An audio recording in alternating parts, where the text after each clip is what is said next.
Патата за улогата на комунистите во народоослободителната борба и во нивно сеќавање. Ќе го прочитам во видниот параграф од текстот на Вук Перижиш, објавен во јули оваа година. Ми се чини објавен на неколку македонски сајтови, така што може подоцна да го прочитате и сами. Југословенскиот простор со векови бил длабока провинција, слабо населена и беспатна периферија на две царства. Овде се доцнело од железничките пруги до книжевните трендови. За ова тврдење не стојат ни презир, ни само сожалување.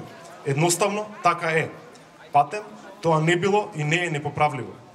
Сепак, постои еден миг, всушност еден месец, во кој неколкумина овдешни луѓе храбро решиле да бидат дел од светот. Одлуката на Политбюрото на Комунистичката партија на Југославија од јули 1941 година не била само одлука за кривање на востание, туку и радикално раскинување со провинцијализмот. Тоа бил најзначајниот потфат кој некогаш е иницииран на југословенскиот простор. Никогаш толку поединци, организирани во една дисциплинирана група, не решиле да преземат нешто толку важно и толку амбициозно. Никогаш ни еден југословенски или јужнословенски потфат не се нашол во толкав склад со акутните потреби на светот, цивилизацијата и човечкиот род.